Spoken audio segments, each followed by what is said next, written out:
evening, everybody. Coach Lenka here, and today I'm here with another episode of Link Up with Lenka series. We've done a few of these so far, and we already spoke about the criteria by which to choose the right MLM or network marketing company for yourself if you're looking for one. Then we spoke about the 3 fears that people usually have when they are choosing one and they are deciding whether or not to go for it, and how to conquer those fears, because those fears are just made up. They are usually not based on real things that could happen. It's usually just our expectations because we don't know any better. So we talked about that, and today I want to show you, or I want to talk to you about different kinds of business, because not everybody is looking for MLM company or for a network marketing company. They are both just the same, right? Network marketing, MLM. But there are different types of businesses that you could choose as well. So if you're someone who is thinking about starting something on the side, maybe you have a job and you are looking for extra income that you like to create on a side, or maybe you are home with a baby and you don't want to go back to corporate. Maybe you are a student and you need some extra income as you go to school. Maybe you are a working professional who finds himself or herself in a debt because they were going to school for very long and they accumulated this debt that now they need to pay off, and they would like to do that faster, right? And actually this idea to speak about this topic came up to me a few weeks ago, 2 weeks ago. So if you guys follow me on my personal account, you know I just joined a dating site and I met someone really nice and really sweet. He's a physician, and we were out on a few dates, and on one of those dates he said something that really caught my attention. He actually spoke on the business and the practice that he has as a working professional, as a physician. And one thing that he said stood out. He said, it's great to have all this money, but if I stop working, the income stops coming in, and then I'm screwed, right? And I'm like, it is so true.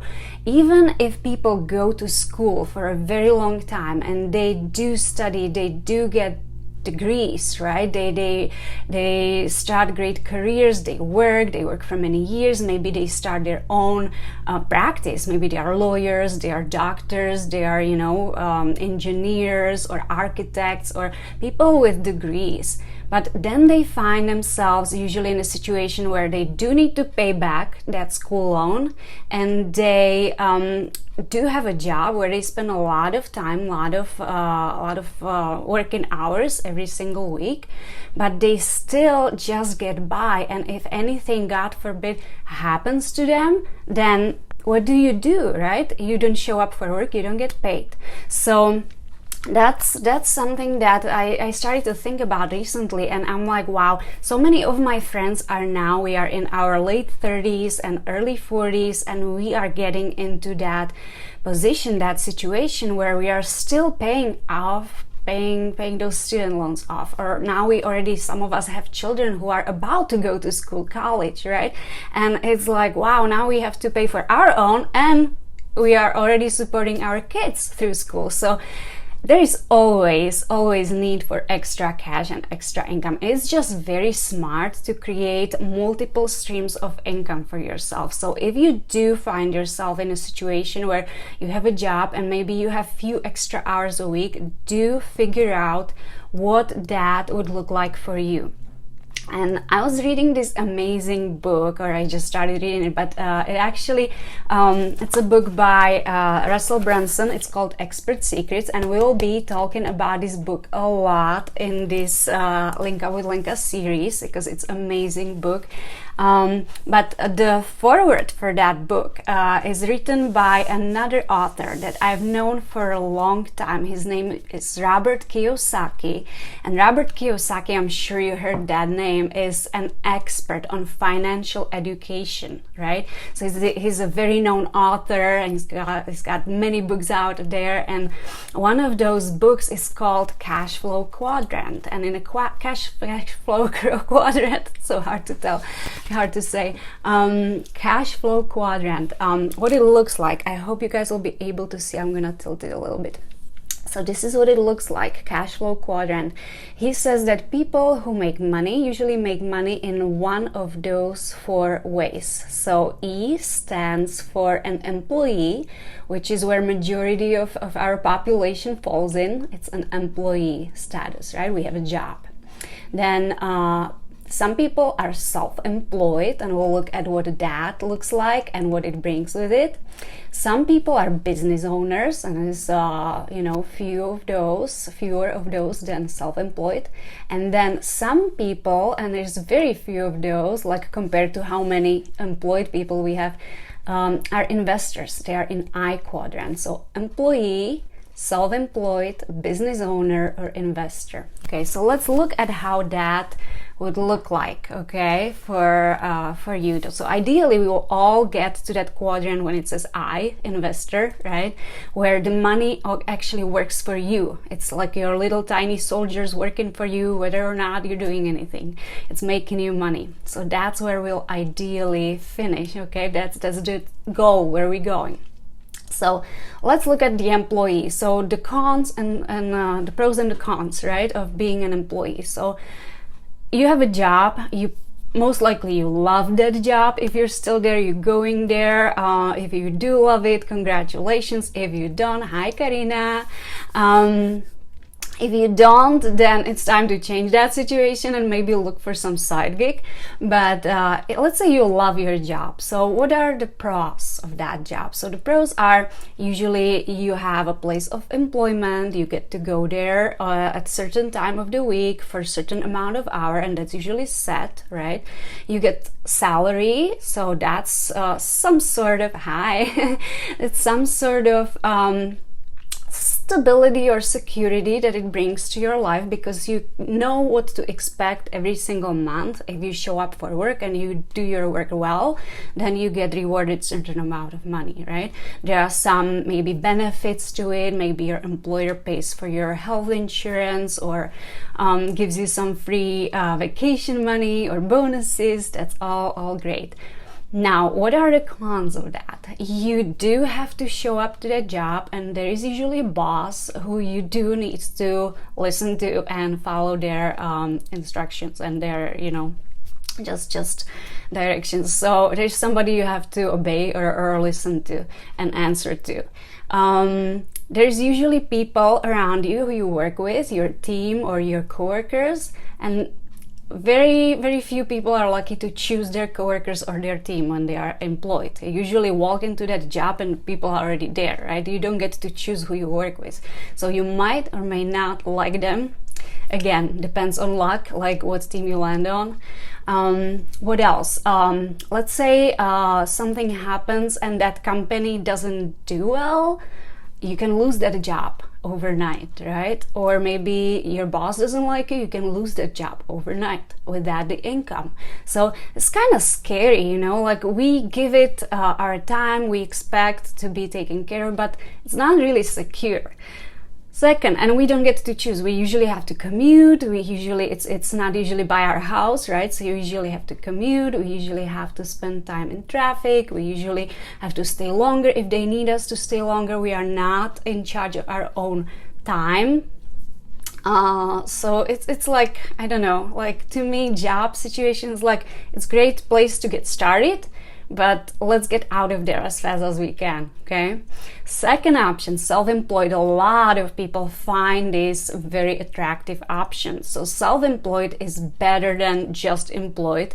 It's you are at the place where you created your own opportunity for yourself. So you're employing yourself. And that, my friend who is a doctor, that's where he found himself, right? So he created this amazing career for himself, his amazing business. But if he doesn't show up, he still doesn't get paid. Guess what? And self-employed people usually have to do a lot more work than people who are just employed, because now they are in charge of looking for their clients, doing the marketing work, doing the follow-up work, doing the service or selling products or providing a service for their clients. They usually, like, what's great about this is usually you get to choose where your business will be located. So it's usually close to your home. You don't have to commute as much. Some people work from their home, which is yay, amazing. Hi, Lorena. And situation gets better. Now, what is scary about starting something from scratch and being self-employed is you have to have some sort of capital. You cannot go into it broke, okay, or just living from paycheck to paycheck in your job and then start a business. Not gonna work. I just did some research today, and what I read for this year, it was 2019, what it says is that the average amount of businesses, startup businesses, that go out of business, and these are, they call them micro businesses, so one person starts their own little thing, right? They go out of business in 5 years. Half of them is out of business by year 10. 70% of those businesses fail, you guys. And it's not like you can start them with like $20 in your pocket. You have to take a loan. You have to have some cash to put in when you're starting. And again, the average money sum that you need to come up with, like the minimum, is $30,000 to start a small business. Okay, so imagine you put 30 grand in, you work hard for 5 years, 10 years, and then 70% chance of you failing. I mean, what are the odds, right? I mean, that's crazy. So, but people do it. Some are successful. It's better than just relying on your employment income. Okay. Third one, business owner. Yay! These who made it, those 30% who made it by year 10, usually grew. And those are usually successful self-employed people who grew and they started to expand, right? So what they did, they created teams. Maybe now they have more locations. They figured out the business and the flow. And now they are in a position where they have people working for them. Now, with that comes a lot of responsibility, would you say? It's like now you have people working for you, meaning people are on payroll, and if the business slows down or something happens, then what happens to those people? You still have to pay them every single month, right? Until you figure out how to get yourself back up. So things are much more stressful, I imagine, at that level. Like, people have more time for themselves now, but they do also have much bigger responsibility, okay? And the last one, the investor, is like, let's say the business owner figured it out and they're doing great. Let's say, I don't know, like maybe their last name is Russell Brunson or I don't know, Hilton's or somebody, right? They made it big in the business world and they're like known, and now they have thousands of employees and they make huge money. What do they do with that money? Now they are in a position where they can take the money as it's coming in, they can invest it and make that money make them money, okay? So that's the ideal way. So what the author is teaching, he's teaching how to get to that last quadrant and what are your odds in each. So for me, when I was looking, I was telling you last time we spoke, I was telling you how when I was deciding what side gig I wanted to look into, because there are so many, I was thinking, what's got the lowest investment? Like, I can join now with like almost zero money. That I could start doing right now. I don't have to figure out any product. I don't have to make any product. I don't have to have a warehouse anywhere where I would store that product. I don't have to ship anything to anyone. I don't have to hire an accountant. I don't have to hire salespeople. I don't have to do any of that. Like, it's all taken care of. And that's why I chose MLM, because it's so all done for you, right? You just decide to work hard. You are already ready. You already know you want to. You are excited to create that extra stream of income. You know you have some spare time that you want to devote to that, and you are coachable. You know you want to learn. You know that if somebody told you how to step by step, you're just gonna be all over it and jumping in and like fully committed to it, right? So you have all that, and you have, let's say, extra, I don't know, each company has it set up differently. So some companies charge $50 to join, some even less, and some are, a couple $1,000. But when you choose the company that you like, you only will be that first investment will be very, very small compared to what you would have to put down if you were starting your all self-employed business, right? So you have that, you have a mentor, and then none of all, you know, like that accounting and tax, and actually I wrote it down, I have to read it to you. You know, warehouse, mailing, delivery, website designers, copy people, people who are doing like marketing for you, all that stuff, it's all done for you. So, and for that, each company is usually charged, they call it back office, and they usually charge like very symbolic monthly fee of like, I don't know, anywhere between, again, my last company, the first one that I started with was like $7 a month. The one I'm in right now is like $25 a month, but still it's nothing compared to like if I were self-employed, right? So, amazing. Now, what I also love, and many people don't see this when they first walk into MLM, is if I were a business owner, I would have responsibility for all those employees that I have, right? I would have to make sure these people are taken care of, whether or not my business is working. In MLM, I am also building a team, and I am enrolling people into my vision, and together we are growing a business, but each of those people is self-employed. It's like mini franchisees, right? So I am not responsible for their paychecks at all. Like, I'm responsible to teach them and educate them and mentor them and make sure they are doing great and they are doing it right and they are growing. But that's where my responsibility ends, right? I don't have to write them a paycheck every single month. They are creating their own. So that's what I love about MLM, how free it is. Like, I have time. I don't have to worry about all these things.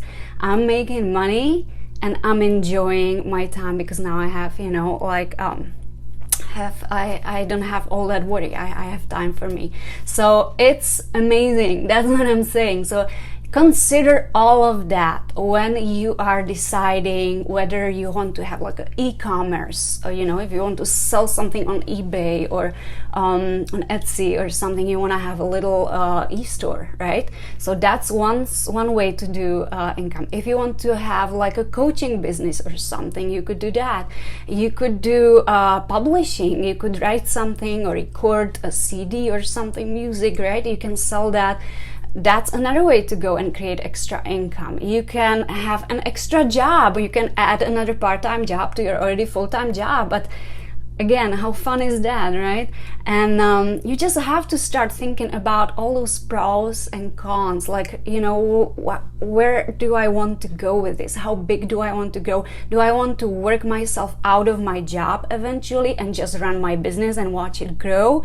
Or do I always want to be an employee? Do I always just want to add another part-time job on top of my part-time job, on top of my full-time job, on top of my, you know, and go crazy? So I'll leave you with that. Think about it. Leave me comments if you'd like to know more, if you have any questions, if you'd like the link to the book, I can send you that. If you'd just like to chat about what we said today, I would love to start a conversation, because like I said, so many people are in the place where they are ready, and maybe it's not even for money, maybe it's to just get their time back eventually, work themselves out of their jobs and just be free to run their own business, right? So I'll leave you with that. Have a good night. We'll talk next week. And next week is gonna be very sweet, because something really sweet came in the mail, and I want to share with you why to choose something that creates extra income and grows into something amazing, the legacy, because then you can do something amazing with it. You can give back, and I'll show you how I do it and what came out of it. So we'll talk about really touchy and amazing and feely, and I'll probably cry a lot next week because we'll be talking about the mission, about the vision, about how we can change this world for better. So that's gonna be great. So I'll see you next Wednesday, you guys. Have a great evening, and thank you for watching. Bye.